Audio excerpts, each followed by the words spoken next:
Welcome students.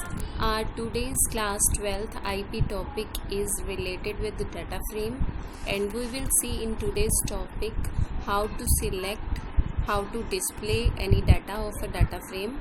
You have seen it earlier also, but we will see some different ways also here. How to add, how to delete, and how to rename a data frame. So in this topic you will become more familiar with the various ways of accessing data in a data frame. For that purpose I have created a dictionary here. D is a dictionary in which I have taken total 4 keys. One key is name, second is English, third is IP, and fourth is accounts, and fifth is economics. So here total 5 keys are there, not 4. After taking that dictionary, after creating that dictionary, I have created a data frame over that dictionary. You have earlier seen the various ways of creating data frame. One of them was creating a data frame with the help of a dictionary. So in this example I have taken a dictionary first and then created a data frame DF, and I have printed here also how your data frame DF looks like. So starting with the today's topic, we will see, I will explain here first. If I want to display the data of this data frame in such a way that only first to third row should be printed here, means first row is having a name Ravi and third row is having the name Muskan. I want to see all these three rows from Ravi to Muskan, means all the data of these 3 rows I want to display. So for that purpose you will write here df1 is the starting index of the row to which you want to display, and 4 is the position. As you know, if you mention here 4, then it will display the row 4 minus 1 means up to third row here. So if you press enter, then you will be able to see the rows of the data frame which was which were you asked, that was first to third row. So first to third row means I wanted to display first row. First row means whose index is first here, okay. But if you say what is the if you want to ask what is the first row is having the index 0, so indirectly you cannot say कि रावी वाली जो रो है वो first है. No, first row is of this data. So we are displaying here only such rows in which index is first to 3. So if you want to display first to third row, not there is not a topic of index, only first to third row. First to third row के लिए आपको क्या करना पड़ेगा, here 0 2 and 3 आप mention करोगे, then it will display up to index 2. तो 0 to 3 के बीच में क्या हो गया, 0 रो दिखेगी, फर्स्ट इंडेक्स वाली रो दिखेगी और सेकेंड इंडेक्स वाली. So in this way we can print a complete row और multiple rows of a data frame. So next topic for today is renaming a column name in data frame.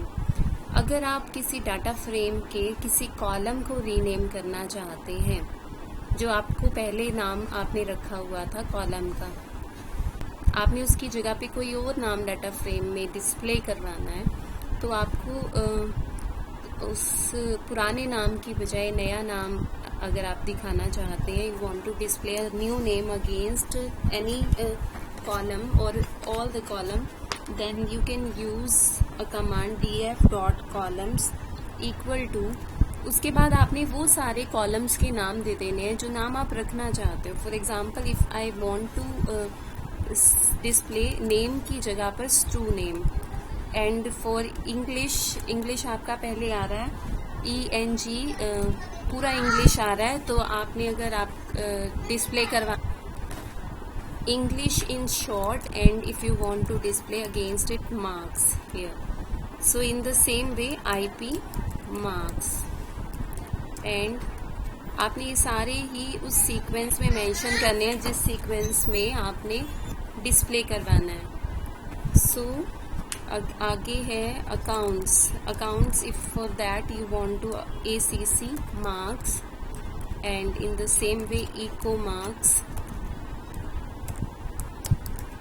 So you can use this command. और अब अगर आप DF को display करवा रहे हो तो आपका जो कॉलम्स के नाम है वो चेंज हो गए हैं. एक चीज़ रिमेंबर रखनी है इसमें कि ये कमांड एक ऐसी कमांड है जिसने इंटरनली डाटा फ्रेम में भी चेंज कर दिया है. सिर्फ DF को डाटा फ्रेम को दिखाने के लिए कॉलम्स में चेंज नहीं किया है. Your data frame internally changed with these names. Columns का जो नाम है डाटा फ्रेम के अंदर, अब वो नेम ना होके क्या हुआ है, stu name. Next topic is to add a new column to a data frame. अगर आपको एक नया कॉलम आपके डाटा फ्रेम में ऐड करना है जो पहले वहाँ पे नहीं है डाटा फ्रेम में, आप you want to insert a new column, तो उसके लिए for that purpose you can add a new column by saying you can use DF a new column name equals to the values that you want to display in that column. Means data frame का नाम, नए column का नाम जो भी आप वहाँ insert करना चाह रहे हैं, और इक्वल्स टू में उस कॉलम में आपने वैल्यूज क्या रखवानी है हर रो के अगेंस्ट में. जैसे कि मैंने यहाँ पे कहा है पास, तो पास किसके अगेंस्ट जाएगा, Karan. Again pass, this will go to against Ravi. Again improve will go to against Khushi. So in this way you can add a new column. See, one new column has been increased here with the name result. Our next topic is to displaying or selecting a column from a data frame. इससे पहले अभी हमने जो देखा था वो था displaying any row, कि रो को अगर आपने डिस्प्ले करवाना है किसी एक रो को या मल्टीपल रोज को, तो ये मेथड यूज किया था हमने. DF मीन्स डाटा फ्रेम का नाम and your indexes of rows. अगर किसी एक स्पेसिफिक कॉलम, अब column as we know this is the column student name, ये एक पूरा वर्टिकली ये एक कॉलम है. English marks, this is another column with these values. Next is IP marks, ये अनदर कॉलम है. So in the same way, if you want to display any column of a data frame, then what will you do? For that we have various multiple options. If you want to display a column with the name result, अगर सिर्फ एक column यही देखना है result वाला, then you can use DF result, and in that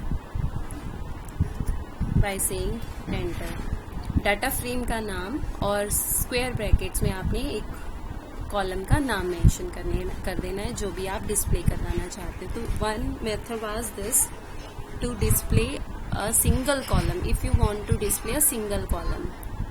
okay, so in the same way if you want to display a column IP marks, तो same way में DF IP marks आपने ये fill करना है and you will be able to display.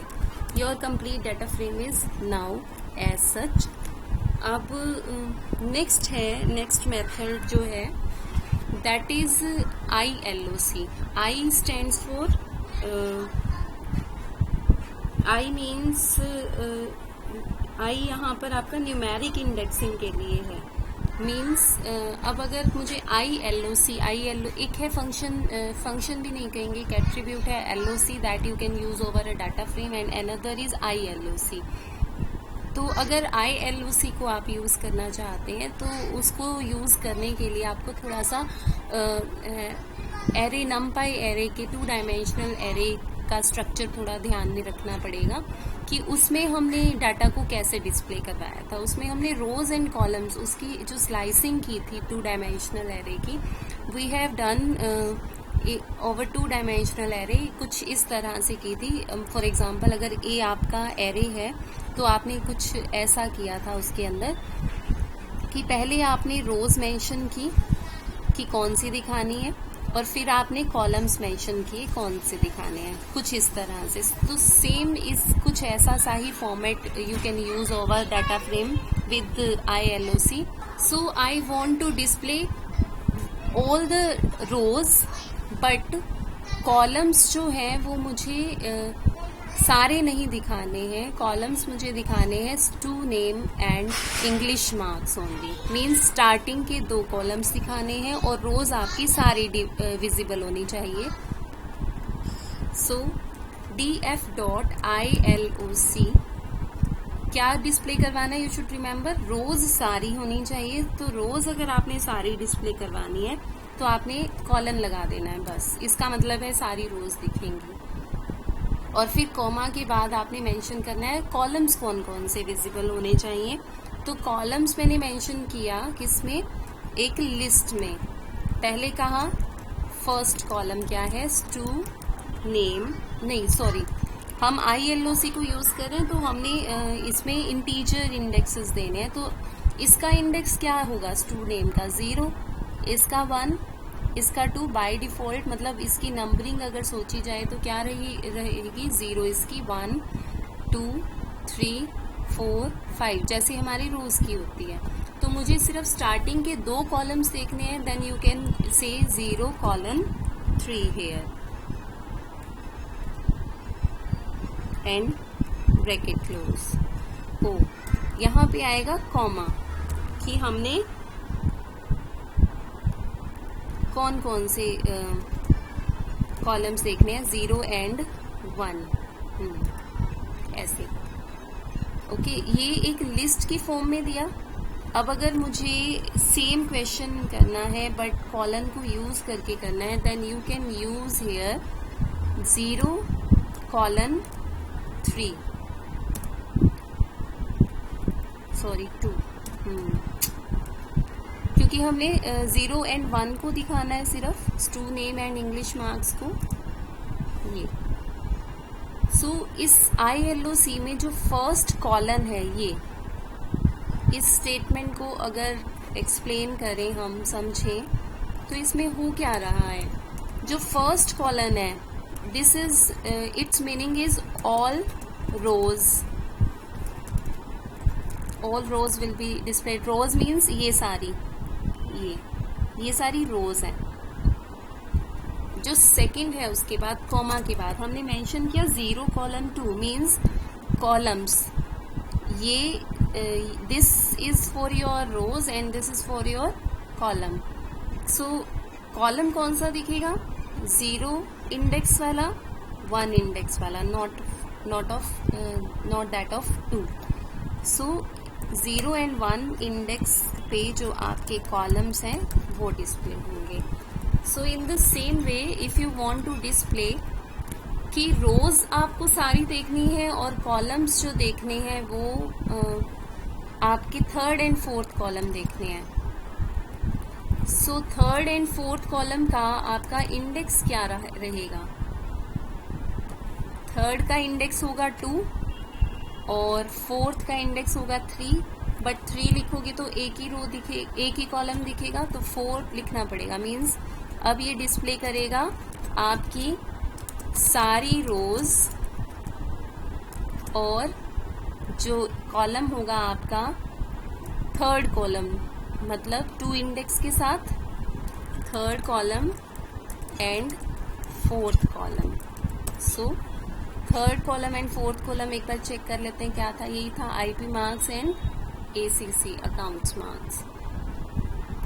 So in the same way you can use ILOC for displaying multiple rows and columns from your data frame.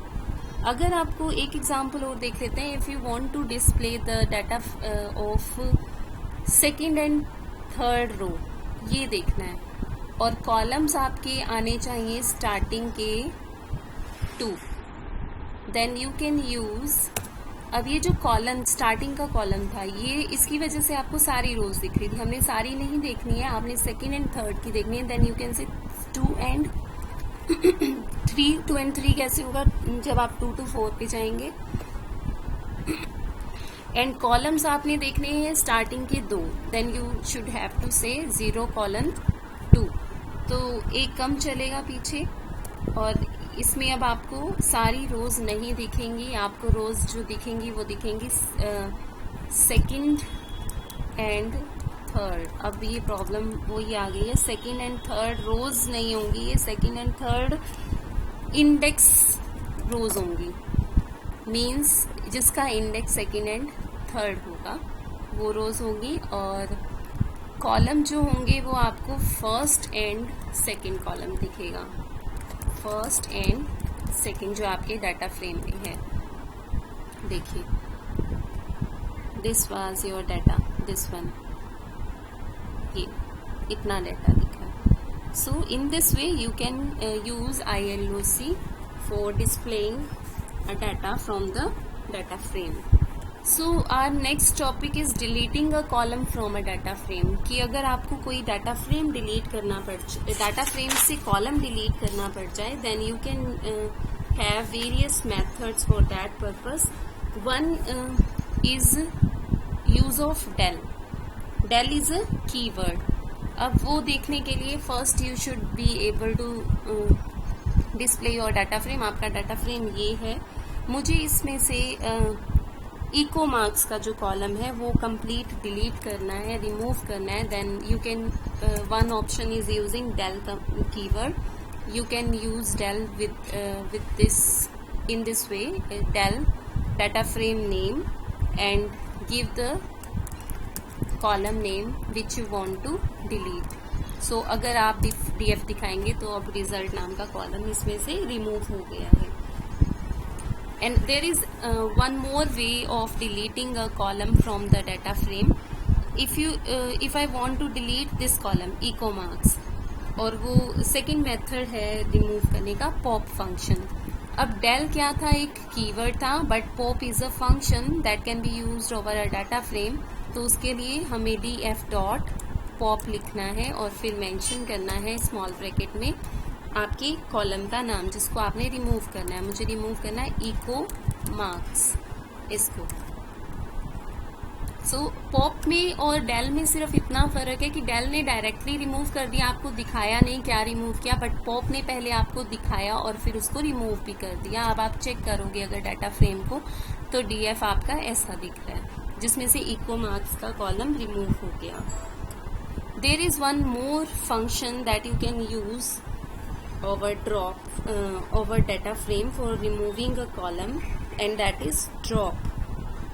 Drop function को अगर use करना है then you can use it by saying df dot drop, और बाद में आपने mention करना है यहाँ पर एक कॉलम का नाम जो आप रिमूव करना चाहते हैं। अब ड्रॉप का जो यूज है वो 2 तरह से हो रहा है। ड्रॉप को आप यूज कर सकते हैं रो को रिमूव करने के लिए भी और कॉलम को भी। फिलहाल हमने रिमूव करना है कॉलम को, तो अगर मैं अकाउंट्स मार्क्स कॉलम को रिमूव करना चाह रही हूँ then I will say account marks, और फिर आपने मेंशन करना है यहाँ पे x is equal to 1। Means आपको ये वर्टिकली रिमूव करना है डाटा फ्रेम में से। तो अब डाटा फ्रेम आपका इसने दिखाया भी है रिमूव करने के बाद। सो एक ये वे है आप जिससे किसी कॉलम को रिमूव कर सकते हैं। So this was all for today's topic. In our next topic we will C